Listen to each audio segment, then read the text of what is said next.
Hey, you're tuned into the Pittsburgh Steelers show on the SteelerFury.com podcast. I'm your host, Wil Masisak, also known as Accidental Zen on Twitter, or Bradshaw to Ben on SteelerFury.com. We're back with another episode. This is part 2 of our look at the sleepers and small schoolers and the underappreciated the NFL draft. We did offensive players yesterday. Today we're going to do defensive players, and to help us once again, it's Pittsburgh Steelers fan, host of the Mockapalooza every year, and the author of the All Underappreciated team. His name is Bill Carroll. Hi, Bill. How are you today? Hello there. It's great to be here. And this is my favorite time of year. It's Chris Mahana Kwanzaa for me.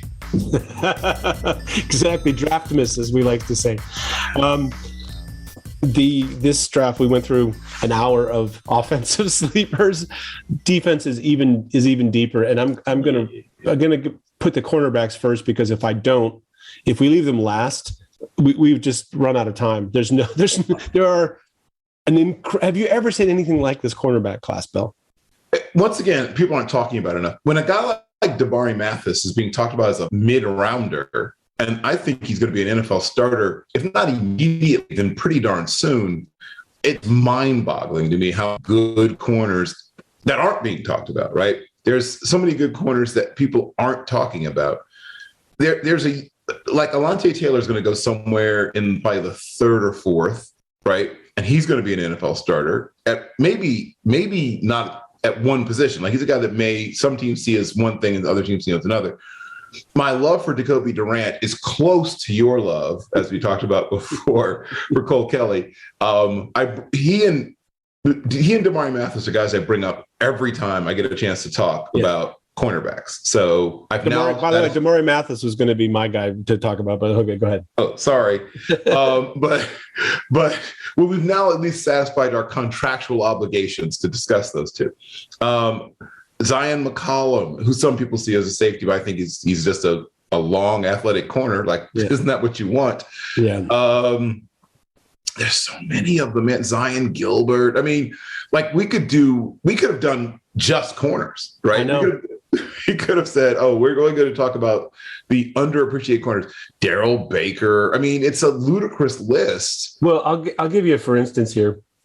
Somebody was mentioning, I think, Christian Tedford, the cornerback from Villanova, who's another guy who deserves to be. Benford. Yeah, I'm a big Benford guy. Yep. Yeah, discussed on this.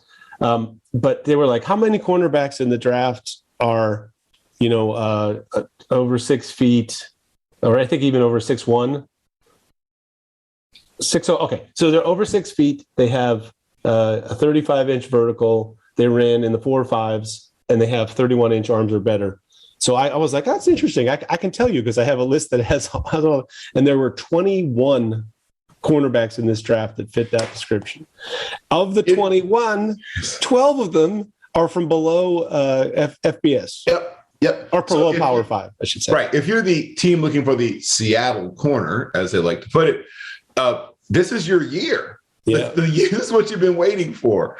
All that, all the time you've put in, all the waiting, all the hoping, all the dreaming that you'll find this player. This is your time. Congratulations, teams that want Seattle cornerbacks. Yeah, and and the crazy thing is, the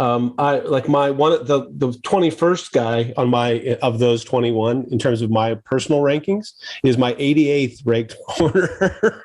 So you can pick 88 corners and still get one that is a bigger corner that runs 4.5. It's like, that's pretty good.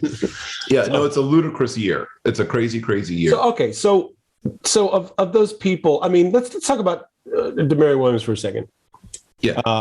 Mathis. Damari Williams. I think you said Williams earlier, which is also a guy. Well, I said Mathis first because, once again, contractual obligations. Much like you with Cole Kelly, I may be invited to their next family reunion. Yeah.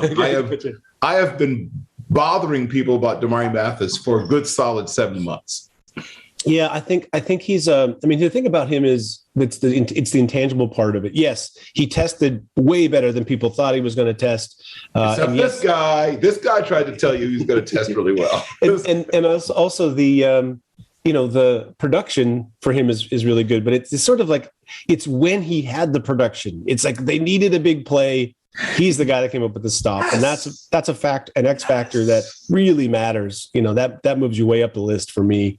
Yep. Same with any other position, but there's a GM this year earlier, and I've forgotten which one it was, an NFL GM who said that if you're having trouble deciding between players, it's who can help you most in the last 2 minutes of a game win the game. Thank you. And I think that's a really that makes it a lot of clarity for things whenever I was having trouble between players. So yes. And this has been a year when I've had a lot of trouble between players. So it really is, like I said, that list of 88, like every time I go back and revisit my 100 corners that I've ranked, I just think, I don't know, maybe this guy should be a little bit higher. And then, maybe this guy should be. Yep. You could do that endlessly. But I think that's pretty exciting. Zion McCollum, the guy you mentioned, I think he's now almost become, known. Not quite. He's still. I agree. He's become a guy that people talk about as people who don't do what we do talk about as their big sleeper, right? Well, he's no longer a big sleeper. Guys like he and Joshua Williams, everyone's awake. Everyone's awake now. There's no more sleeping on those guys. No, Joshua Williams at Fayetteville State is another guy that just no one has seen a guy like that. Most of the people who talk about draft prospects have never seen a Fayetteville State game, but they have like an amazing roster. They have a couple other guys on defense that I like. Yeah.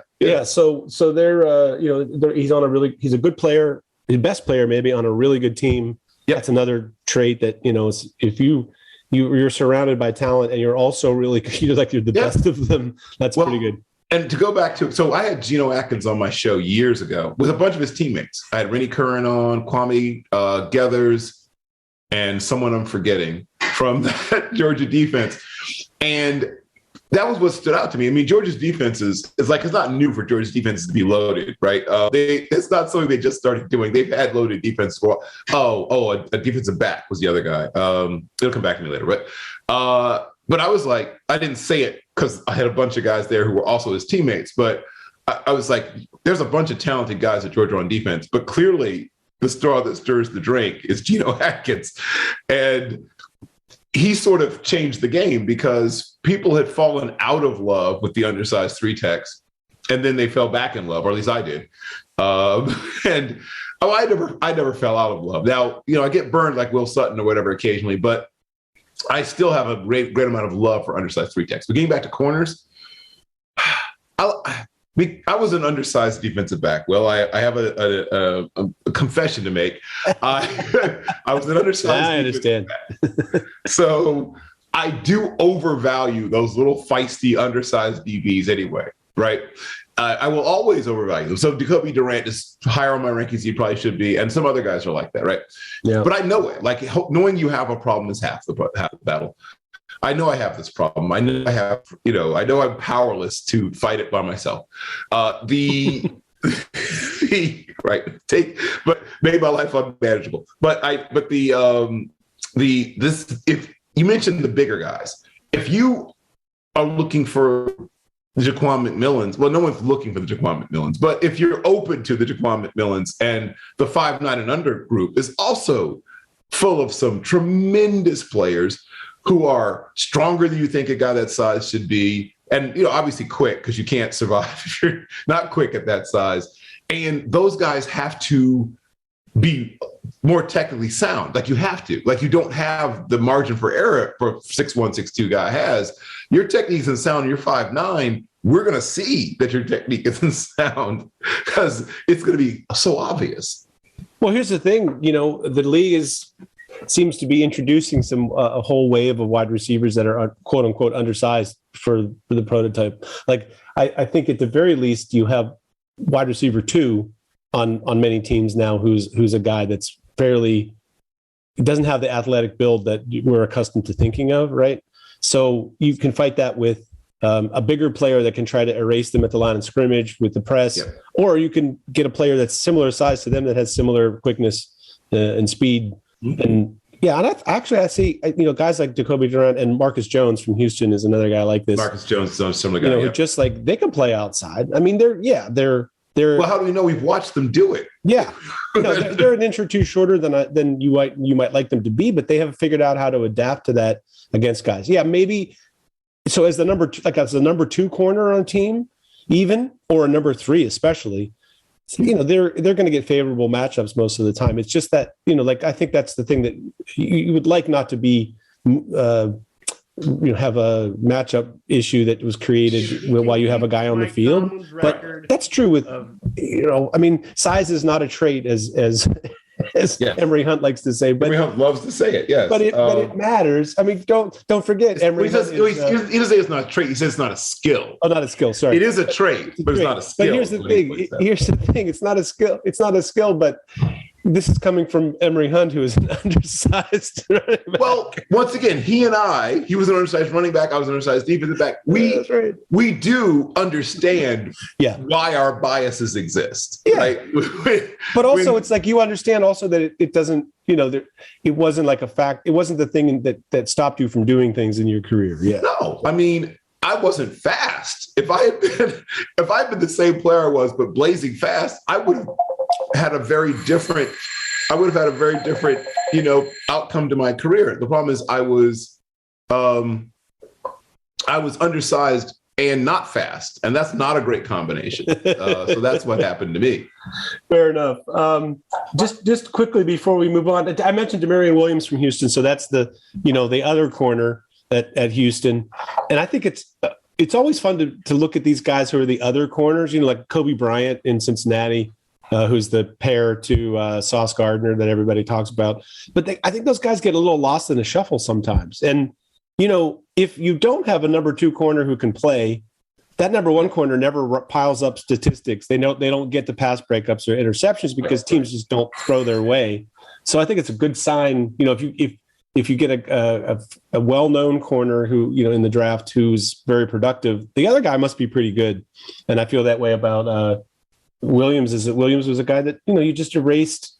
He just was a coverage guy. He didn't necessarily do a lot of flashy stuff, but I like him as a, sort of you just attach him to some guy, say, follow this guy around and cover him. That's not for every defense, but I kind of like that. And just quickly, I just wanted to go down because, like I said, we're talking about hundreds of corners, it feels like, but we could. I'm going to go all the way off the map because there's a few that we talked about a bunch. I'll get one more that's on the map and then one that's off. Don Gardner from South Dakota State is a guy that you just look at him and he looks so smart. Yeah, he's a beautiful looking athlete. Both the way he moves and his build for corner is perfect. He's a very studied player. You can tell the way he approaches the game that he is anticipating what's going to happen. So he must, watch a lot of film and is understanding what the offenses are trying to do to him in splits. So I really like him. And also he's very productive for a great team. So that's he was one of the leaders on a winning team, is probably one of the top 5 best in FCS. So I like him a lot. But here's one off the map. Jeremy Webb from Kansas. Yes. So Jeremy Webb, I'm trying to remember where Jeremy Webb played before Kansas. He was a transfer in from, I want to say, Missouri Western. We'll see how good my memory is. I think you're correct. Missouri State. State. So I think he was. I think he was a Virginia Tech. He was originally Virginia Tech, but then he basically went to Missouri State to play. He was fantastic at Missouri State, and then graduate transfer to Kansas. Right. He immediately committed to Tech, went down, then went back up. And what I like, he's bigger. I mean, I'm sorry, Bill. He's bigger corner, but what he's like a. I'm okay with that. I don't begrudge people height. I'm not wishing everyone was short. Yeah. I just want people to understand that, Darrell Green was Darrell Green, and he would have been Darrell Green even if it was another inch shorter. He still would have been Darrell Green. We wouldn't have suddenly been unplayable if he was another inch shorter. I guess what people understand. It's like, 5'8.5" is okay. 5'7.5", no, Darrell Green can't play. No, it doesn't matter. Like those kinds of picayune differences don't really matter. That way. Just my last word on Webb is, so he's. If he came out in 1972, he'd be Mel Blount in terms of what he looks like compared to other corners. Even then, Yes. Or let alone now where corners are even smaller and smaller. So he's this, he's an almost 6'3", over 200-pound guy who can run a 4.5 and has he's a classic man corner that is just so physical. So maybe he's too physical for the NFL. I don't know. In terms of playing right in guys' pocket. Though I saw very few corners this year that were better at sticking with guys and just just not letting them go anywhere unattended.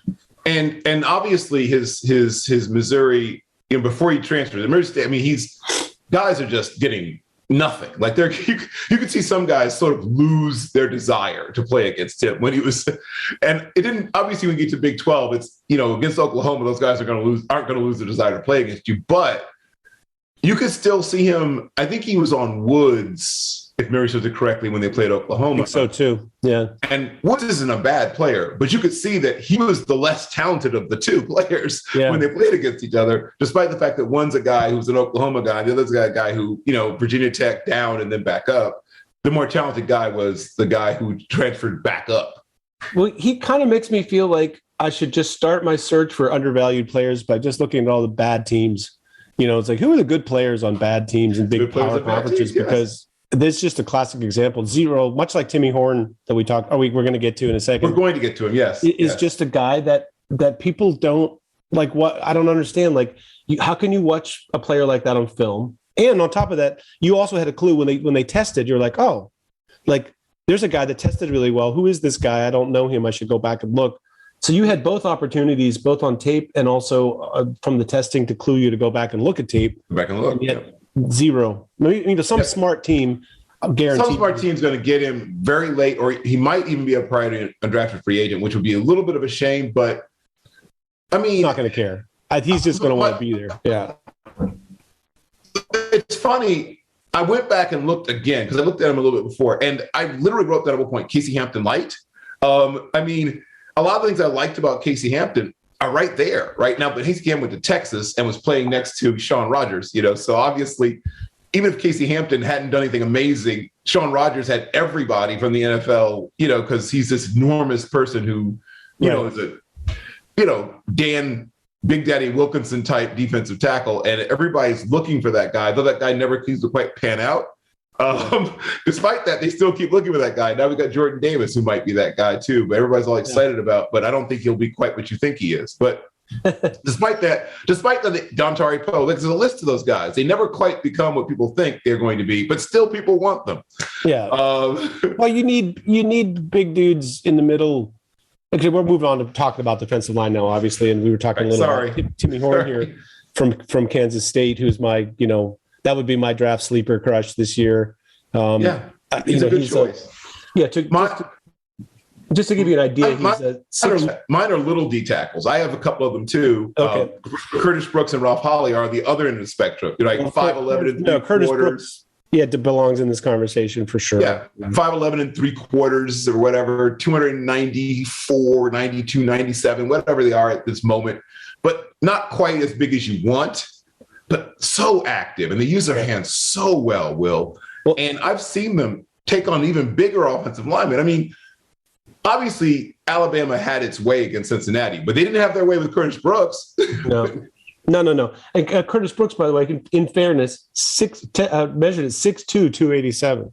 Way to go. Well, the 287 is not what you want, but way to go on the 6'2". Yeah. Good luck. Good on getting taller for the measurements. Yeah, he worked really hard at that.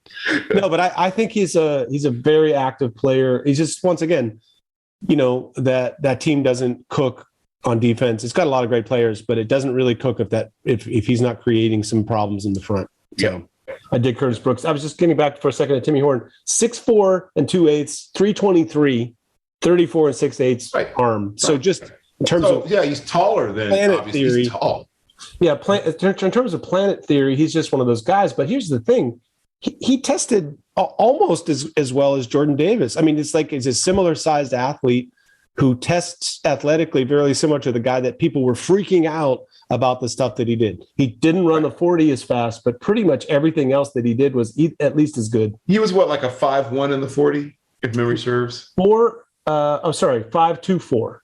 5.24. Okay. So that's the one thing that doesn't like jump out at you, but the rest of his numbers were good. Yeah. I remember that. A 35-inch vertical at that size and weight is like, when you're I couldn't, my entire life, the most fit I've ever been, I couldn't crack 35. Like, there's no way. Yeah, no, not 35. 30. I think I actually tested out when I was, so at least when I was at Fort Bragg, we did like our own little mini, like our own little mini combine thing. All the guys who thought they could play football, and some of the guys were right. Like there was one guy there who I think at one point had, I don't know if he committed to Alabama, but Alabama was interested. It's like, what are you doing here? But he was a legit good football player. And one other guy had been like the Missouri high hurdles champion. It's like, what are you doing here? What are you doing here? Shouldn't you be on a track scholarship someplace? So I remember playing against that guy. I've never given so much cushion in my life, but but yeah, I got to 34. That was my max. And, Well, and it took everything to get to that. You're a better man than I, Bill.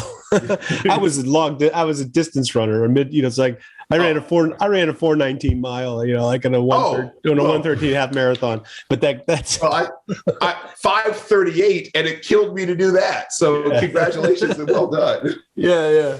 Well, okay. So just quickly, you meant the other besides Curtis Brooks, the other defensive tackle undersized that you mentioned was Holly. Remember Holly, the Holly brothers? I think he had a brother who was like a linebacker / safety, the Holly brothers at, is it Kent State? Not Kent State. No, wrong Mac school, Bill. Or is it Kent? It might be Kent State. Is it with an E? Yeah. Double L-E-Y. Western Michigan? That's right. That's right. It is Western Michigan. Yes. And he had a brother that played with him. I think the brother might've been a year ahead. So they had the Holly brothers for a while, but now it's just Ralph. Nice. Tell me about him. I actually don't know this player. Super active. The notes I have on he and Curtis Brooks are almost identical notes. I called this one. Once again, I love comparisons, but I wrote Booger McFarland light, and of course, literally light. He's light. He was like him to be yes, I can do maybe 12 pounds heavier, but once again, he gave people trouble all the time. And that classic sort of squatty bodied, get your hands off me guy. He's constantly knocking back bigger dudes. Guys who outweigh him by 20, 30 pounds are being rocked back by him consistently.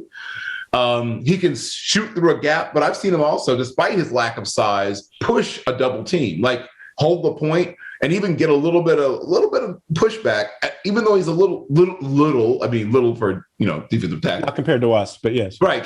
Not compared to anybody, really, except other football players. But yes, his power is really, to me, quite exceptional. But what he's best at is one gapping. They don't, because of their situation and the fact that they have a lot of undersized guys, they treat him as if he's bigger than he is. Mm-hmm. On a different team, he would be asked just one gap, but they ask him sometimes to take on blockers, like two of them, and he does it. And as far as I know, without complaining, or if he complains. He's complaining. But in a different world, no one would ask him to do that. And of course, the NFL is that different world. Somebody will say, "Oh, this guy's going to be just going to be a terror as a 3-tech, or even a guy that you might even play in certain sub packages." And just to tell him he's not long enough to be like a 5 or a 4-eye, but you could definitely move him around in that nose shade kind of situation occasionally, even though he's very small. He beats guys. He beats them off the snap. It's like that. And even when he doesn't, which he often does, his hand usage is really good. Hand placement is good. The power for a guy that size, there's so much to like. I would love to get him. The Steelers don't run the right defense for him either, but no. I still like to see him land someplace. It would hurt me to see him play for someone else, but he really should go someplace where they would know what to do with him. That's the key kind of with anybody, especially guys that we're talking about the last 2 hours. Yeah, right. I have 3 I must at least mention. The thing is, we have people have seen Eric Johnson a little bit. He made a buzz at the, I was at the NFLPA week practices. I watched basically all of the one-on-ones, offensive line. I'm assuming he was undefeated in one-on-ones. Yeah, he was basically he was undefeated that week during the week. The only other guy who was undefeated was a center we didn't mention yesterday, Orlando Umana from Utah and Mississippi, were the two guys that were just like, they just won every matchup. And then Eric Johnson bumped up to the Senior Bowl, and his first rep there, I know Darren Kennard was he was fighting an injury, I think a shoulder injury or something, but literally the first snap, Eric Johnson came in on day 2 and just did a spin move around him, and you could just hear the whole audience of players and coaches go, ooh. Right, yeah. Right. So he's, obviously worth talking about. What I wrote down for him for a comp was Javon Hargrave. I don't think he's quite the player that Javon Hargrave is in terms of the relentlessness kind of Hargrave. Right. But but in terms of when he's on it for the pass rush and he's not worrying about his gap and all that kind of stuff, he's a pretty good player, and he's much longer than you would think. He's 6'4", 3/8. Big. He's a big dude. And he ran 4.87 in the 40. I mean, at 300 pounds, that's right. I mean, I'm not saying he's Cam Hayward, right? And I'm not saying he's, Eric Swan, but he's got some of the qualities that allow guys like Eric Swan and Cam Hayward to be productive. Mm-hmm. And if he's coached well, I mean, he could play 5 tech and be really good. He could play 3 tech and be really good. Yeah. And I think there's very few, Bill, I think there's very few guys that are capable of giving you one gap nose tackle or shade and then kicking out to 5 tech and then being a inside pass rusher on third down.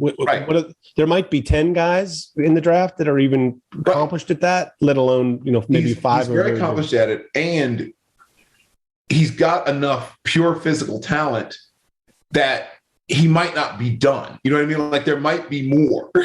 Yeah. So I'm a big fan and have been a big fan. Even before he got to the All-Star game, I was a big fan. I felt very vindicated when he destroyed everything in sight at the NFLPA, and then I was over the moon when he got the call up, which I thought he completely deserved. Yeah. Well, that was nice for them this year. The Shrine Bowl opened the door for the NFLPA players to want to play there in case they got a chance to kick up, because they couldn't do it if they did the Shrine. Just two. One is a big school, one's a small school. The small school is Sam Roberts of Northwest Missouri State. He once again, another bigger, longer, he's very similar sized actually to Eric Johnson. But his calling card more than anything is, I mentioned that Hargrave was relentless.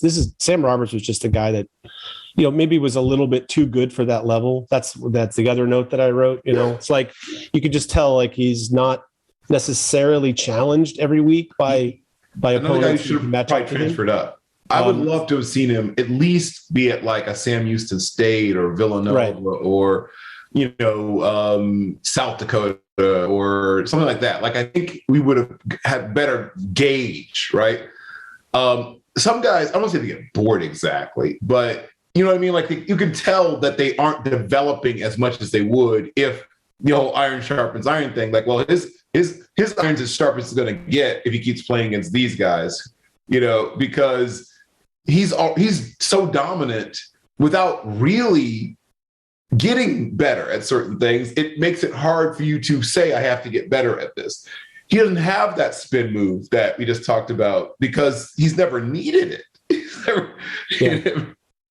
No, it's like it just hasn't necessarily developed the toolbox, but I feel like that's a talented player that if I want to see, I'm really curious to see what he looks like if he adapts at the next level, but he will definitely get a shot. And the big school guy is Ben Stillett from Nebraska.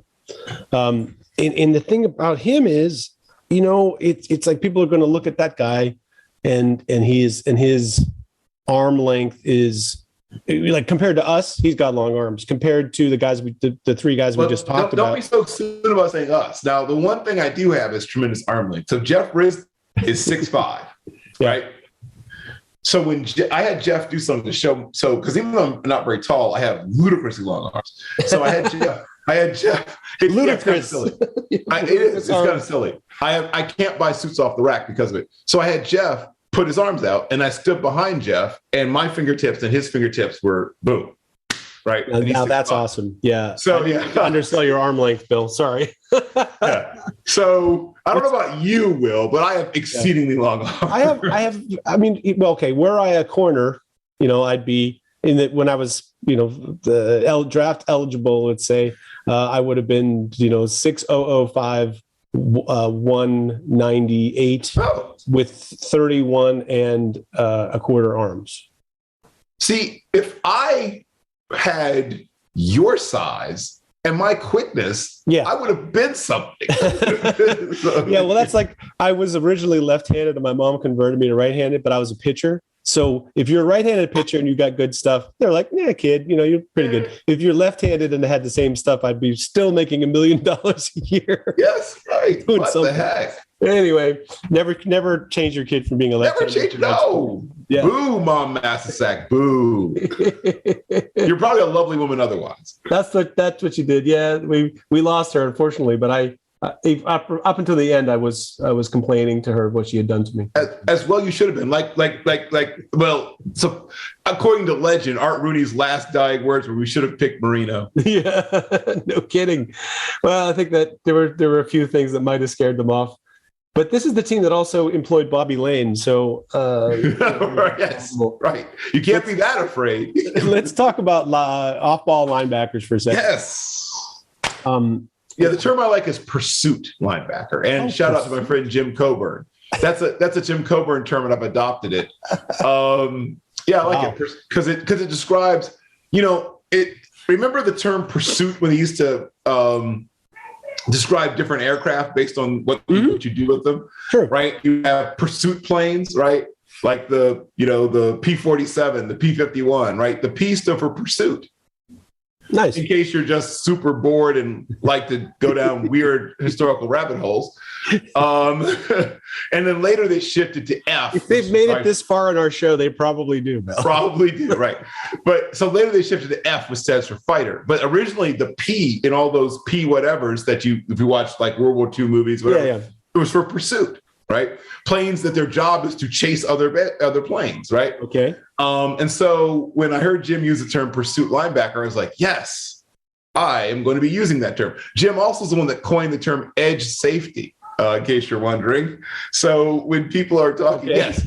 So so the funny thing is he coined the term, and then later Jamal Adams comes along, and now we have a place to use it. Yeah, Jamal Adams is kind of neither. But it's like he's not a tweener, he's a twatter. Yeah. Can I start this? I mean, I want to start this conversation with DeMarco Jackson of Appalachian State. Yes. Here's the thing. Yes, pursuit is a very important part of the job, and he's good at that because his acceleration is like, you can just obviously you see this guy and you're like, zoom. It's like he makes a decision and he's gone. Much like a one-cut running back, he has that. Yes, skill that's set, exactly Orlandis Gary, Reuben Drones, all anybody those that guys was running back for the Denver Broncos or Atlanta Falcons in the 90s and 2000s. Yeah, right. But both those guys were not super talented, but they were super decisive. Mm-hmm. Well, that's the thing. I was just going to say the pursuit part of it is fine. The recognition and the decision making about this is what's happening, and like you have that. Some linebackers, even some good ones, are like they see it, they decide, they go. But it's the term is thinker. Process. Some guys are thinkers. Yeah, but it's a 3-step process, right? It's kind of like guys who are catching the ball. It's like I'm looking, I'm securing, I'm running. Versus guys who are just like like they don't even notice that they caught the ball. They're just moving, Right. Right. So, that's what I loved about Percy Harvin is it was all part of one linked up athletic thing. He didn't. Everything he did athletically was connected to everything else he did athletically. Yeah. Oh man. Yeah, I love that kid. Player. A friend of mine coached him in high school. In Steelers terms, you had Le'Veon Bell compared to Willie Parker. Willie Parker could catch the ball, and once he got it, man, he could go and he could do a lot of stuff. But Le'Veon Bell, it took less time for him to get the ball and go Yep. And that difference made him look faster in a way in the passing game than the guy like right. Well, it was one event versus three discrete events, right? And that's what I mean. Yeah, right. So and for linebackers, this reaction part of it is huge. So I think DeMarco Jackson has that in spades. There are guys ranked ahead of him in this draft who I might even draft, I don't know, a couple of them ahead of him based on their potential athletically and size, but they don't have that part yet. That's why I love about Malcolm Rodriguez as well. He Hang on a second, Bill. You're breaking up. Those two guys. Hang on. Can you, Bill? Can you start over with Malcolm Rodriguez? You were breaking up a little bit there. Yeah, I was saying. Yeah, I'm gonna. Yeah, Malcolm Rodriguez is a guy who was a two-time state wrestling champion. Understands leverage and angles because two-time state champion wrestling champion. But some people are down a little bit on his arm length, and I get it. Like, arm length does certainly matter, and you'd love for him to have like 2 inches, more on each arm. I'm sure he'd love to have arms, especially when he was wrestling.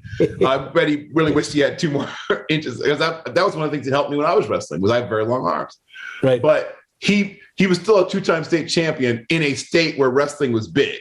So he clearly found a way to deal with it. And in football, where he plays in the Big 12, he's not, it's a directional state. He's in the Big 12 where he has to play in space a lot, and he's really good, despite having the shorter arms. So he can take on blocks, does it successfully with his arms.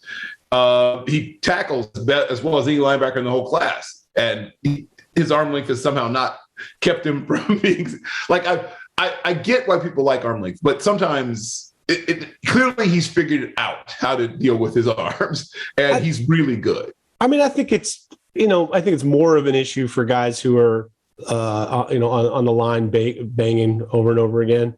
Sure. Him as a linebacker, I'm not sure it matters as much as his lateral quickness. Yep. I think he's got that in spades. Yeah. Yeah, and I mean, any like when I look at testing numbers, really for a lot of positions, it's interesting. I see some things. Maybe I want to investigate this person, but for inside linebackers or off-ball linebackers or pursuit linebackers, to me, it's that short shuttle time. You get in the 4.2s. I'm going to be interested in looking at something of you on tape. Yep. Because generally that translates pretty accurately to like who can at least move, laterally, and perhaps if they, you look at that guy move laterally, can he move backwards? Great. Can he move? Can he also come down and tackle somebody? Great, even better. So the number of check boxes, that's one of the boxes I would like to check, and Malcolm Rodriguez checks that. He's very quick guy. So I don't worry about, the arm length for that, I don't know. Maybe it matters for tackling, but well, apparently it hasn't inhibited him because he's been one of the best tacklers I've seen on tape all year. So yeah, exactly. So it is what it is. Once again, a two-time state champion wrestler. He knows how to get people on the ground. There you go. Give me a name since I started. I got 2 more for sure. Yeah. So this is a really, I think, underrated class of linebackers. But yes, I'll stay in the Big 12 for a second. Now, this is a guy who's the other end of the spectrum, where you're sort of buying potential when you look at a guy like Terrell Bernard. But people sort of woke up to him, and I think he's going to go probably in the 4th, 5th. But he's a fun player for a whole bunch of other reasons. And he doesn't always go in the right direction, but boy, I would like to have him clean up some of the mental stuff, but he's got the other stuff you want. Going back, I'm going to stay in the Big 12 for a second. On the same defense where I fell in love with Malcolm Rodriguez, Devin Harper. Yeah, Devin Harper to me is I don't understand the lack of attention. Right. How is Devin Harper not being talked about? At least it's a top 150 prospect. Yeah. The fact that I see people having him as a prior to undrafted free agent suggests to me either that this is a historically deep draft class, and maybe that's what it is that pushes him down, or people haven't watched enough Devin Harper. No. Maybe a little bit of both. I just feel like he's overshadowed by the attention that Malcolm Rodriguez gets. But I think actually what Harper does is more athletic in a way and harder. Like it's harder to find guys with his sort of coverage skill and his ability to like do things at 3 different levels in the defense. All the things that people love about Devin Lloyd, I've watched Harper do, and no one talks about it. I couldn't agree more, man. That's couldn't agree more. The guy like this would be Jack Cochran of South Dakota. So people are enamored with the Wisconsin linebackers, James Sanborn and Chanel. And they're very good at what they do, but mostly what they did was rush the passer. Yes, they sent Jack Sanborn like he was on a kamikaze mission like over and over again, like just go, Torah. Right. Like and that if it turns out a running back has the ball, go ahead and tackle him too. Yeah, on the way. Don't worry about that. Well, and that's another team that just like everybody was like a stud athlete. Like they decided they were going to recruit athletes apparently because that whole defense is just people are like outlier athletes. But I'll answer. I can tell you why. The 2 words: Ohio State. That's why they got out-athleted a few years ago, like embarrassingly out-athleted. And they were like, never again. Yeah, it's not happening. But I just feel like he's, what Jack Cochran does is he's got that kind of, I can run the defense thing. You came in an all-star game and he's calling out the defenses and getting everybody in the right spot. So he's got that part of the, I'm the linebacker. This defense is built. I give guys like a little half point for being the green dot guy. Right? Yeah, exactly. And he's got good size. He's 6'3", 236, and can run. It's like he's got quickness. He can run, and he's got good size. He just plays at South Dakota. So people didn't see him, but South Dakota is actually a good football program. I mean, while we're talking about that, that's top 10, top 15 program. Pretty much every year. So guy can play, but just he's because of where he played. You play in between the coasts first of all, and then in FCS, and then in South Dakota. Right, but it's a high level of FCS, man. I mean, he wasn't on the team when they beat Minnesota, right? But that team he played a few years ago beat Minnesota. Now Minnesota wasn't the Minnesota of now, but they beat Minnesota. Like I don't want to help me have to put this. Like he beat a Big Ten school. Like down year, I don't care what year it was, they beat a Big Ten school. This is a good program with a bunch of really good programs around them. If you play in that Missouri Valley Conference, you have faced NFL guys. Yeah. No, of course. That's a tough conference, man. It's a ludicrous. Yeah. And this is not to degrade the Sun Belt in any way, shape, or form. You have more scholarship athletes because, of course, the scholarship limit is the Sun Belt. But I watched both conferences about equally. They're not better players in the Sun Belt. They just have more of them. Right. Yeah, that's kind of what it feels like. I just, I think we've now reached a point where the top players at each perceived level are easily players that could be there's very, very little difference in the cream. It's the kind of the building the bottom layer of the team. We talked about Eric Johnson earlier. If he goes to Vanderbilt, he's still the best player on the defense. There's not a better player on Vanderbilt's defense than Eric Johnson. No. So yeah, he easily could have. I want to transition into edges, but let's start with the guy who could be on this list on either off ball or edge, and that's James Houston from Jackson State. James Houston, thank you. Yes. If you go back and you watch his Florida tape, which I'm sure you have, he was the second wave guy, so he wasn't starting games, but he would come in. They would, like most college teams do, at some point they bring in like almost an entirely new defense for a series or two, and then keep the other guys fresh, right? So he came in. He was an extremely effective off-ball linebacker for Florida in the SEC. Yep. Made a lot of tackles, made some, a couple of, like he's known for some, tackle for loss, big hit plays. Great at tackles for loss. Yeah. So that's like, wow, that guy looked pretty good as an off-ball linebacker in the SEC, and probably next year he's going to be starting for them. Yep. And then he transfers to Jackson State, and Dion is like, you're going to be an edge rusher, which is funny. Like, they're both linebackers to most people, but it's quite a different job. Yes. And I watch him, and it's like, yes, he was extremely effective as a pass rusher at Jackson State. And people could see him that way. But I noticed that when he got to the NFL All-Star season that he was an off-ball linebacker who blitzed and was really good at it, which I think is his role going forward. But I think he's maybe about 4 or 5 rounds too late on most people's boards. Most people's boards, right. Guy is big, can play. He diagnoses play. Like one thing I saw was you see a goal line drill, and they do something fake up the middle, but then they pitch it out to the flat, or something happens in the flat, and that's that. Inside linebacker's job to get out to the flat. He's got to read the play, but react fast enough to get out to the flat to a guy that's faster than him most of the time. And he was really good at that. Like he was moving towards the flat before the fake was even finished and made it out there and just laid a guy out. And I thought, wow, that's pretty smart football. And you have to have the physical tools to be able to do it. But yeah, I think he's a really, there is the same things that people say about a guy like Leo Chenal, right? Where you can play Sam linebacker, and then in your dragster, NASCAR, Formula One, cheetah, whatever you call that package, where you just bring 4 or 5 pass rushers right up the field. He can do that. He can be your Sam linebacker. He becomes a designated pass rusher on 3rd and long, and he'll do both things at a high level. If you love Leo Chenal and you don't want to draft Leo Chenal in the 3rd or whatever, and it's the 6th round, and for some ungodly reason, in the middle of the 6th, there's James Houston sitting there. Well, congratulations. Right?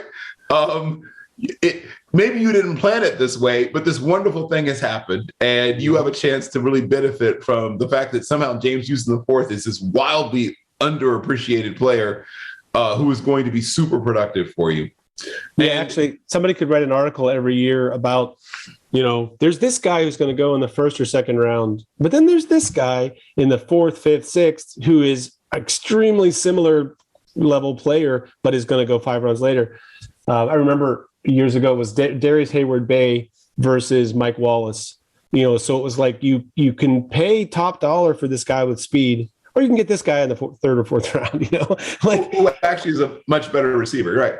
And I'll throw another guy sort of similar to Aaron Mosby from Fresno State. Another guy. I just didn't have time, but I would have gotten to him. I feel exactly the same way about him. He's an off-ball linebacker who's a good pass rusher. Yep. So once again, you can play him probably, except maybe Mike, any of the traditional linebacker positions except probably Mike. And then you put in your whatever you want to call it package and have him get his hand on the dirt. And that guy, look at this game against University of Washington, right? Supposedly that's up a level of competition or whatever because, Mountain West versus Pac-12. Although Fresno State is better than 80% of the teams every year in the Pac-12. Right. But he had a pretty darn good day against some Washington tackles that some people think are going to play in the NFL. So I think there's some really good stuff to work with a guy like Aaron Mosby. Actually, you say you don't think he could play Mike, but at the Collegiate Bowl practices, he played and game played Mike. And the thing is, the thing that saved him was he was good in coverage because of his length. So he's a taller, long arm player, and he made several plays where he's just had anticipated, took a little jump and stuck his arm out and was able to cover a guy who was going up the seam. Like he's almost standing still, but was like, hey, I'm just going to reach over here and knock this ball away. I shouldn't say he couldn't play Mike. What I meant was he probably shouldn't. Yeah, that's not his ideal role. Right. He's not I should have said. Like at the Senior Bowl, they played Von Miller at middle linebacker, and I thought, Okay, so I was remiss. I'll give you one more sleeper of the same type that we're talking about. Yeah. Who I would argue is not playing Mike, but playing outside linebacker, off ball, or edge would be better choice than I would draft him ahead of the 2 guys we just mentioned. Actually, his name is Cameron Good from California. So I know exactly who that is. So shout out to my boy Darius Allensworth, who put me on to him a couple of years ago. One of his teammates who I know quite well. I think he's another guy who, if there wasn't a pandemic, might have come out early because he had a big year. But it was just like the wrong timing. It would have been better for him to have come out that year for a bunch of reasons. The defense at Cal as a whole was better that year. Yeah. He had a better year. But unfortunately, he's now in this super deep ludicrous class. With all these other class, and like it's like, is he an edge? Is he not? Here's the thing: he is the size of most of the edge guys in this draft that people think. If he is athletically on par with them, if not better than most of them. Mm-hmm. He's a sub 7 3-cone guy, yep. And you can see it. He's good hand usage, and he's got bend for a taller guy. Yep. And then he played off ball where he's like reading RPOs and getting out to the flats, for against running backs. And then in coverage, he's a big dude who can get in the way. So I feel like somebody somewhere has to figure out what to do. Figure it out. I'm gonna give you the great value version of that same guy. Not quite as polished, but similar components is Elliott Brown from UVA. Oh, okay. And another guy who's like, because you look at when he gets off the bus, you're thinking, is that another giant tight end? Because if you had him and Jelani Woods get off the bus like one after the other, it's like, is that Jelani Woods and his slightly younger brother? Because that's what he's built like. He's built like a redshirt freshman tight end who's going to be someday B260. I think he was in the upper 230s or low 240s, but he's legit 6'5" and a quarter or something like that. Yeah. And he played Sam linebacker for UV or whatever they call the position, Jack or whatever they call the position in their system, linebacker. And then occasionally they let him pass rush. And it was like, oh, there's something there. Yeah, good, right? I don't know. Like I feel like someone's going to take a Cam Good and line him up at defensive end and just waste his talent. I feel like you put that guy out as a wide pass rusher or as an off-ball guy because of the numerous things he can do. He's going to be more effective than if you make him bang against bigger guys over and over again. He's a stand-up guy. He's not a three-point stand-up guy, or he should be a stand-up guy. That's what I'm saying. I think so. But I've lost my case for some people I felt really strongly about. Who's a linebacker that the Patriots drafted from Southern Miss that then left to Cleveland and came back? Oh, you mean Jamie Collins? Yeah. So Jamie Collins. I was higher than anybody on the planet on Jamie Collins. When Jamie Collins was coming out, I was like, this is an edge guy. In fact, he's a 3-4 edge guy. I'll tell you right now, that's his. If he goes to a team and they use him that way, he's going to be great. And his entire career, he had about 5 snaps. Lined up as a, and it's like he had, his career nice enough and everything, but man, people played him. I saw him play Will for some people. He played inside linebacker for some people in the 3-4. It's like, what are you doing? Why? Because he was good. Because he was had coverage skills. So people were like, this is. So he was a safety, right? He was a high school quarterback and safety, and he played some wide receiver as well in high school. And I think he's from Hattiesburg, so I think he's from that far from the campus. And he didn't have a lot of big offers. And I think the biggest offer he had probably was Southern Miss. He ends up at Southern Miss. He's a safety. He plays safety for a while. Then they move him. He eventually played some defensive end for them, as you know. Mm-hmm. But he played He played at every level of the defense. Yeah. He played in the secondary. He played linebacker, and he played defensive end while he was at Southern Miss. And that was the height of the Belichick flexible defense. We can come out in a different look on every play or every game. And so he really fit that. The versatility, I'm sure, is like what drew them to him. But man, I just feel like if you focus that guy on being an elite edge rusher, he could have really cleaned up. I agree. Had incredible skills. All right. So moving on to the edges in this class, I think there are more elite guys in this class than any class I can remember, maybe twice as many or more. And there are also some really, these are all every year, some sleepers, but maybe more of those because of the super senior aspect of it. Yep. But I'll give you first crack at it. Who's your guy that you don't think people are talking about enough? I'll give you a couple. I think Tamon Fox, for some reason, is just so it's funny. Didn't test. That's the thing. You're an okay. Maybe that's guy. You don't test. Yeah. Maybe that's what it is. Because the funny thing is, what's the reason everybody fell in love with Zach Tom? Well, his testing is part of it, but the other reason is he's the guy who had the best of all the guys who faced Jermaine Johnson this year. The one who had the best game against him is Zach Tom. Right. Guess who destroyed Zach Tom? Tamon Fox. Right. Tamon Fox destroyed him. Was it yours? Was it with us yesterday that I used this expression? Someone gave it to me. I mean, I live for every pot. Yeah, live for every pot. That's the thing. We mentioned because we were talking about Zach Tom. Yeah, that there's a no matter how good you are, there's always a guy. Right. I think he's wildly undervalued. And yes, right. And we have to sort of guess I'm guessing he's a mid 4.7s guy, and I'm guessing he's a 34.5 or so vert. I'm guessing he's about a 10.2 broad based on what I've watching him. He's probably a 4.28 short shuttle, because that's what I'm guessing. What would have been really impressive would have been a short shuttle and 3-cone. And that's like a 7.12, 7.15. Yeah, 3-cone guy. His other numbers would be average to slightly above average, but I'm willing to bet his 3-cone and short shuttle would have been like, right? Yeah. No, he feels like a guy that I would have been really eager to see his testing. I mean, Edge is a position where I'm like, you draft somebody in the top 100 picks statistically, if they are not like a super freak athlete, not just a freak athlete, because everybody in the NFL is kind of a freak athlete. Yep. But correct. I mean, like if they're not the elite of the elite, king of the jungle, then it's a risky pick in the top 100, because very rarely do those guys work out as well as you would like them to. After, day 3, go for it. But I feel like Fox, these guys that are injured, it's a lot of projection, but man, he's got some good tape. Yep. I'm a huge fan of his. We sort of talked about Aaron Mosby already, so I won't talk about him again. But if we were talking about him as a pure pass rusher, I would bring him up. Yeah, pretty good. Also, he would come up again. Why people don't like Jeffrey Gunter better, I'll never understand. Like, what didn't he do? Something was up with Jeffrey Gunter this year. I'll tell you. I know he's a guy that last year after the season did all the pro day testing. Yep. And he was on the freaks list, I think, right? On I don't know if he made it or not, but he's the guy that certainly would have. If he didn't make it, he didn't miss it by much. Right. But then he just didn't. He didn't test like that this year, and I think to an extent he didn't play the same this year that he did last year. Yeah, he should have come out last year. I agree. Yeah, I don't know. And now he's 24.5, and that turns off some teams as well. But yeah, that's right. I mean, I would, if we had this conversation a year ago, I'd be like, wow, like he's one of the top edge rushers I'm looking forward to for next year or whenever he comes out. Or if he had come out last year, I would have had him really high.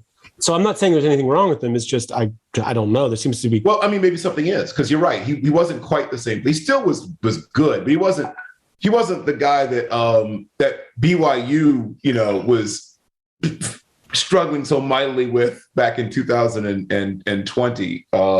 This year, you're right. I mean, ask the BYU guys about Jeffrey Gunter. They didn't enjoy that evening with Jeffrey Gunter at all.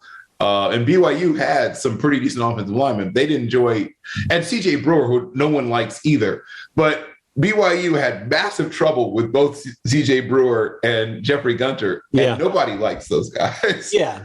But in fairness, that was just that short week. I mean, that was I give credit to BYU. But wasn't it a short week for both teams, Will? Yes, but one of them had to travel, didn't even know they were playing. That's true. I know. I got it. I know. Zach Wilson said that their game plan was, while they were on the airplane, they said, maybe we'll run these couple plays to start the game and then we'll figure it out. So I'm not holding anything against it. I know. I'm giving. I appreciate what they did. I'm giving a little bit of a mulligan too. But no matter what the game plan is, you could, if you're. I love Coastal. I mean, just for the record, like I love Coastal, and that whole crew that left this year, aside from Grayson McCall, who's going to be lonely the next year. There's an amazing array of talent, and what they did to that program in such a short time is wild. Jamie Chadwell is going to make so much money when what's his name finally leaves Clemson, when Dabo Swinney finally leaves Clemson, maybe for the NFL. Yeah, he'll be the guy, won't he? Or maybe to take over Alabama when Saban finally retires. But when that finally opens up, and when Jamie Chadwell finally takes over the Clemson program, there's going to be such a bidding war for him. But I think Clemson eventually wins it, partially because I think he wants to stay in the area. Yeah. But he's an amazing coach. But I would like to see Jamie Chadwell. I mean, I agree with you 100%. I think he's an amazing coach. When Grayson McCall is gone, where are they going to find another guy to distribute the ball like that? I mean, but here's the crazy thing. Brilliant. Getting a Grayson McCall gives you a chance to get another Grayson McCall. Like, that's what gives you that chance, right? When you get Deshaun at Clemson, and that's what enables you to get Trevor Lawrence, right? Getting Taj Boyd gave you a chance to get Deshaun Watson. Like, that's how you do it. That's why they talk about program-changing players. And McCall is part of that program change. They're going to get guys they would have had no chance at 5-6 years ago because of him and that crew he came in with. That's great. That's a really, really good point. We're running out of time. We're running out of time. Okay, let me give you a few more names real quick. That guys that aren't being talked about enough and should be talked about more. Okay. I'm not sure what D'Angelo Malone didn't do in college. I don't know either. People still have him in the middle rounds. How is he not a top 100 player? What do you have to do to be a top 100 player? Yeah. No, he's just like so versatile and has length and is a hell of a football player. Like set everything else aside, he's just a good football player. Like I know he's gonna be your number one special teams guy. You know, Jermaine Johnson deserves everything he's gotten in terms of the buzz and everything. There's not a huge difference between the two. No. No, and then you see the Senior Bowl where it's like you can't scheme and you can't, do weird blitzes or anything, and it's like that guy's just beating your tackle and getting to the quarterback every play. Right. Even though he's quote unquote undersized, ask Daniel Falele about how undersized D'Angelo Malone is. He gave Daniel Falele fits. Yeah. No, I mean I've been on him for several years now. Just yes, right, forever. We're in year 3 of loving D'Angelo Malone. Did they play? They played in the Bahama Bowl, right? Bahamas Bowl, the one that had the crazy ending. Yes, he was in that game. Yes, correct. Yeah, and he was unbelievable in that game. Yeah, that's he's 3 been years unbelievable ago. in every game. Almost every game. Pretty good. Like his worst game is still pretty good. Yeah, not bad. And you're right. There's no explanation for why some guys like that. I mean, there is. There's the bias towards the bigger schools and the bigger names, and it's a big year. He's not playing NAIA football though. I mean, whatever. Okay. Yeah. I'll throw at least one more at you before we move to, because we got to at least give safeties 5 minutes. We do, but especially since that was my old position. We have. I know. Well, there you go. Terrell Lucas from Incarnate Word is another guy similar to Malone. He can give you off-ball snaps. Did you get testing numbers on him? Because I couldn't. I did. They're fantastic. So 6'0", 250, and 33-inch arms. 488 for the 40, which we don't really care about for. It's the same. That's the exact same time that the guy I was kind of comparing him to, Terrell Suggs, right? Yeah, so exact same 4.5 short shuttle, but 6.9 3-cone. Right. So he's a quicker, more agile Terrell Suggs. Well, there we go. No, and once again, it feels like a player that, Incarnate Word's a good program too. I mean, I actually, the Southland was brilliant marketing during the pandemic because they had all of their games were available on ESPN. So in the spring, I watched pretty much every snap of every Southland game, and they had some great players, man. We're all talking about now with, Cole Kelly, Zion McCollum.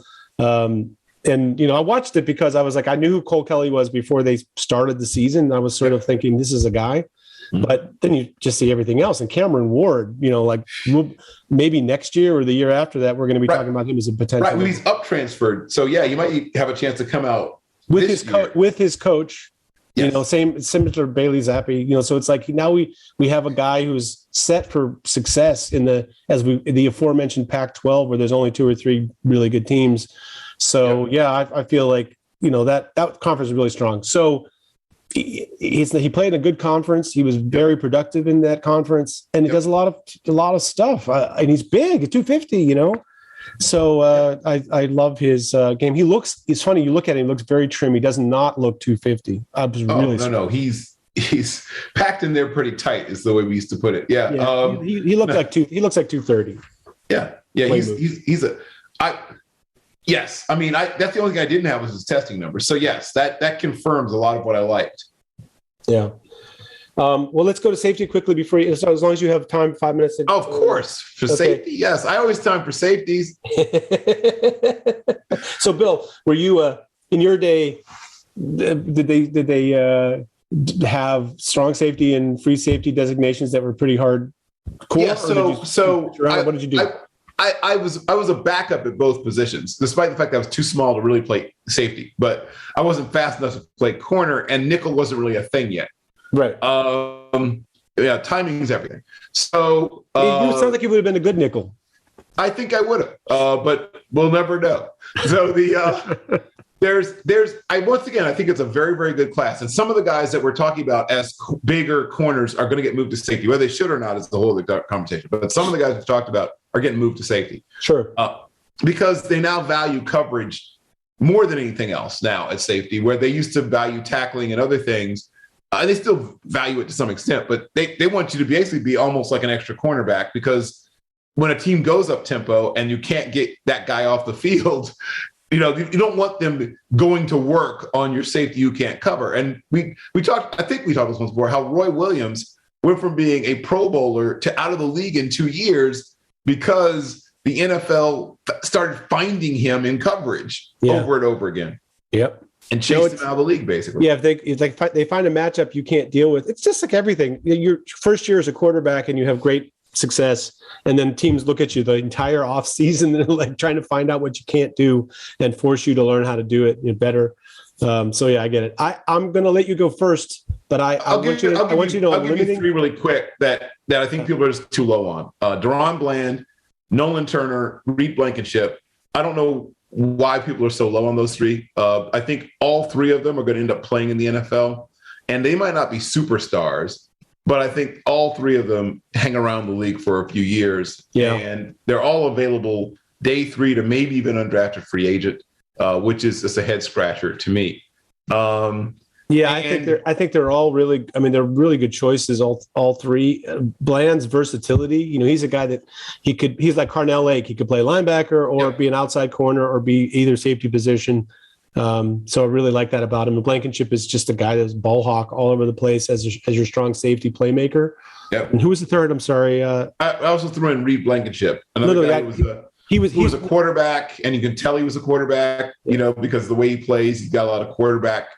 But he's the one I was saying has the skill, the ball playmaking skills. It was the first one I couldn't remember. Sorry. Yep.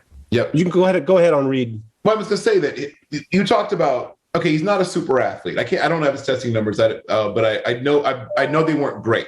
They weren't bad. He ran 4.55 40. Oh, 4.2 short shuttle, 7.09 3 cone. Okay. At 203 pounds, 6. Those are all really good numbers for Blankenship. Actually, yeah. I actually thought he might end up in like the 4.62 4.63 range. So those are really good numbers for him.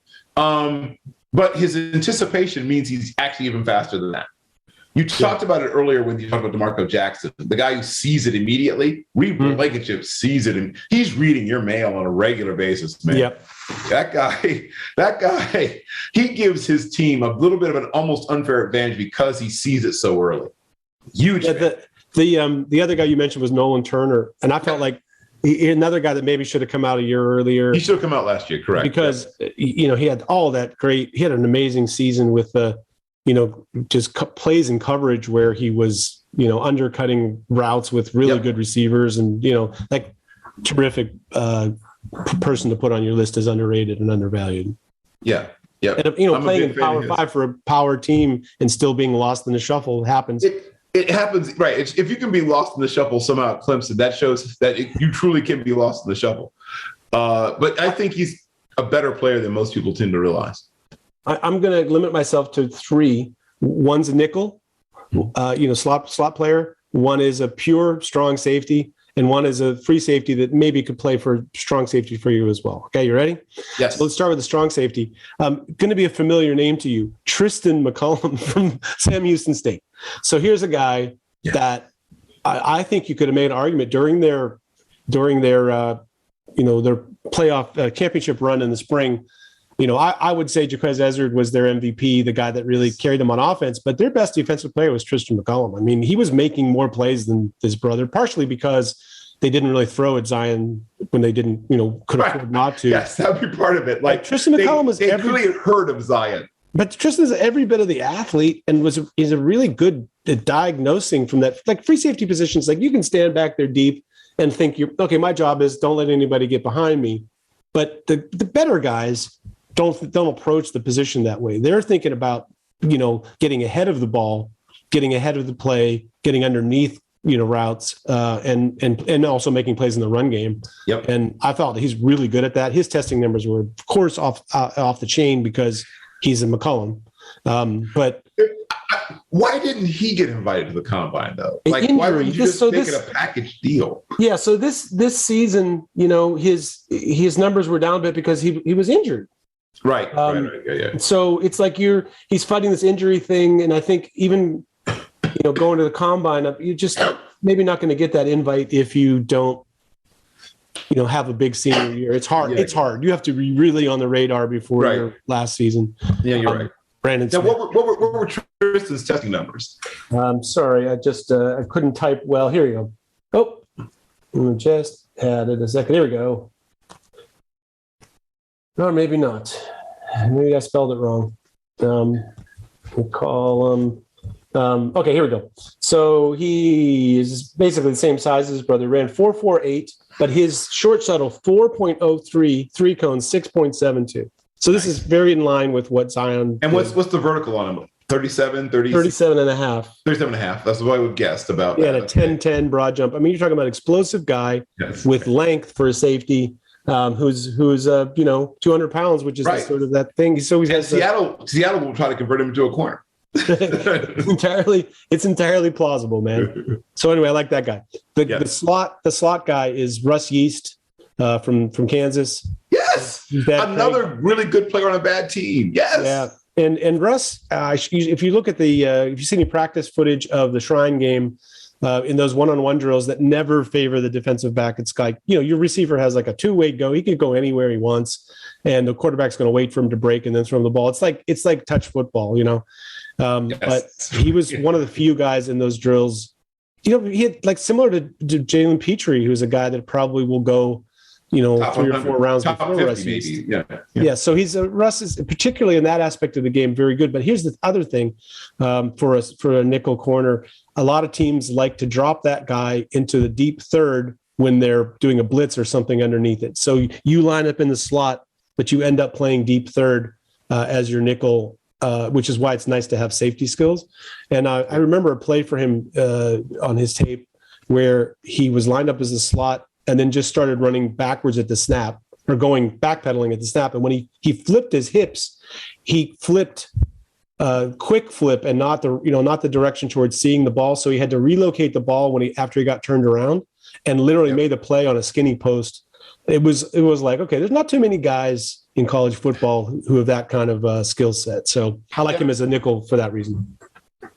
I don't know why you're Russ Yeast. I mean, once again, it's Kansas. But your careers go to die. Yes. Yes, right. Russ Yeast should be a top 150, 160 prospect. And most people have him listed as an undrafted free agent. And it's mind-boggling to me. Yeah. If you just watch Mike Hilton, the difference that Mike Hilton made to the Cincinnati Bengals defense or what he made for Pittsburgh's defense before that, Russ Yeast is a better cover guy than that. But he can do all the same stuff, Yeah, he's an enormously underrated prospect, and I would love to have him in Pittsburgh. Actually, I would actually love that. If we could get my dream scenario for defensive backs for Pittsburgh is we get Damari Mathis right somewhere in like the 4th, 5th, and then another round or 2 later we get Russ Yeast, and then I die a happy man. I dig it, man. No, there's a few guys like that where I'm just like, I don't need much, but these guys seem such. Not only good fits, but players that I really relate to. Oh, if we somehow came away with D'Angelo Malone, Damari Mathis, and Russ Yeast, I would probably. Oh yeah, I mean that would be it for me. Oh yes. And I mean, I'll add George Pickens and Jelani Woods to that list. But yeah, that to me is like you just described kind of like the perfect draft for me. That would be pretty much the perfect draft. Yeah. And get Timmy Horn as an undrafted free agent. Right. Contend. One last one. This guy's the pure strong safety, like the guy we love to watch on film and just watch him lay out guys. And he can actually play. He's not just the player like that. But who's the guy that got that Seattle drafted that can't? He's been a backup for them for like 3 years now, but just can't stop. He was always like a penalty machine in college. That describes a couple of guys they've got there, actually, but they don't seem to care about that. Like some teams apparently don't mind that as much as others. We'll pay your fines, but that's like the James Harrison, it's like we'll take up a collection, dude. It's fine. Let's see here. Marquise Blair. That's the guy. Oh, Marquise Blair. Yes. So he was. Marquise Blair just doesn't know what year it is. That's his little problem. Yeah, well, I was going to say, and that's how I wrote about him in my. He won the award for if this were 1970s, you'd be an All-Pro, but you may be suspended out of the league now. But anyway, that guy this year for me is Alvin De La Rosa from Fayetteville State. The aforementioned Fayetteville State with another. And he transferred from Hampton. Yeah. So he's another guy that I guess you would call that a transfer laterally up. Somewhat lateral. I mean, he went from the Big South to the CIAA, so it's slightly downward. But he's even at Hampton. I was like, wow, this guy's got something, right? Yeah. I don't think he tested super well, but I think he's got everything else. He did okay. It's not he didn't run a fast 40, but he can. What was it? 4.6 something? No, it was very very slow. 4.85. Oh yeah, that's special teams only then. Yeah, so nobody's going to see him as a safety now. No, but he's definitely a guy that it's the identification part of it. He's I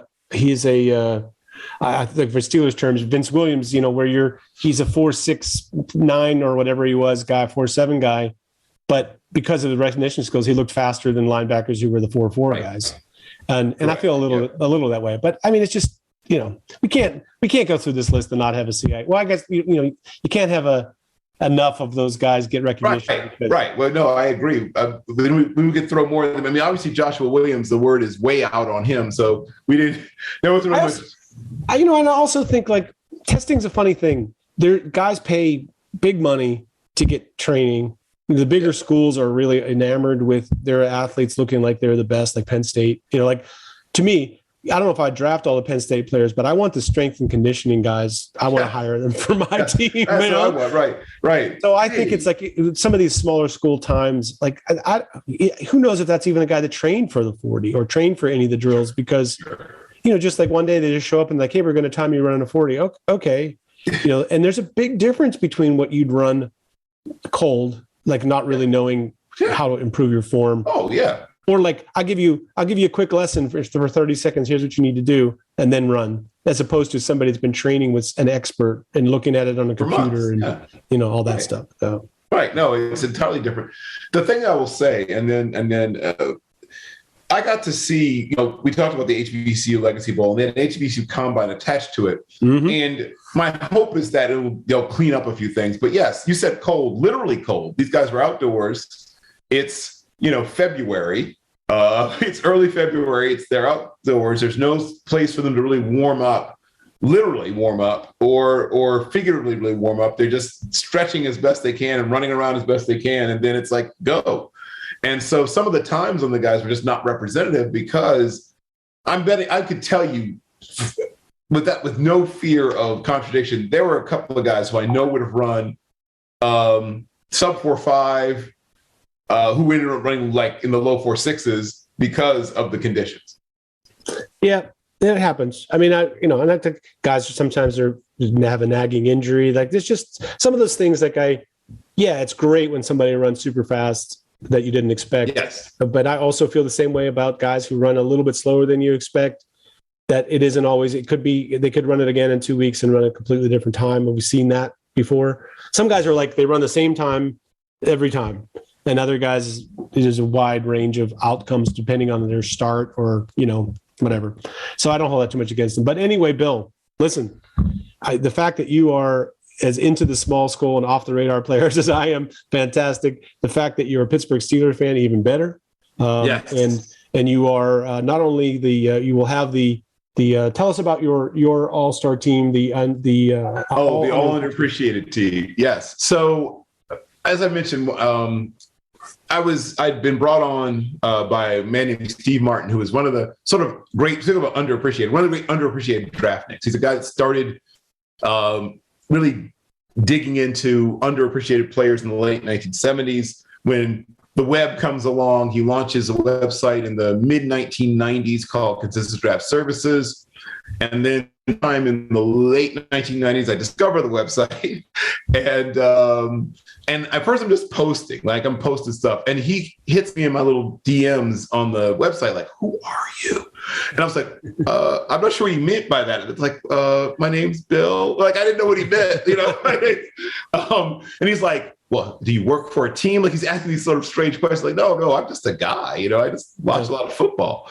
He's like, "Would you like to write for us?" It's like, "Sure." And he says, like, "We can't pay you a lot." Pay me? Like, I didn't even thought about pay. I didn't even thought about pay. Like, you had me at right. Which is why you should have asked for more money when he said. Well, I'll be honest. At this point in my career, I didn't understand anything about value or negotiation. But yes, yeah. So I said yes before he even mentioned money. And so I remember the first scouting report I wrote up for him was Stanley Wilson Jr., the son of Stanley Wilson. Went to Stanford, and of course his father was played for the Bengals. In fact, they both played for the Bengals. So he liked that. Like that was sort of my tryout. It's like, yes, you know, definitely. He brought me on as a member of the writing staff. Got to know several guys that some of whom I'm still friends with, and I got to go to Ray Rice's pro day and all kinds of cool stuff because of it. Got to go to the draft a bunch of times, and I remember thinking, like I said, we had these like all conference teams and all this, all that. And I started the all HBCU thing there. We had like players who'd be on the all whatever, like all SWAC. But I was like, let's do one that's all HBCU. And then I went one step further, and I don't remember exactly what year it was, but I remember it was Chris Gokong's draft year because he was one of the inaugural guys. And I said, let's do one where it's NAIA, Division III, Division II, FCS, big school, whatever, all in one thing. And it's just the guys who were like, for whatever reason, the most overlooked, the least.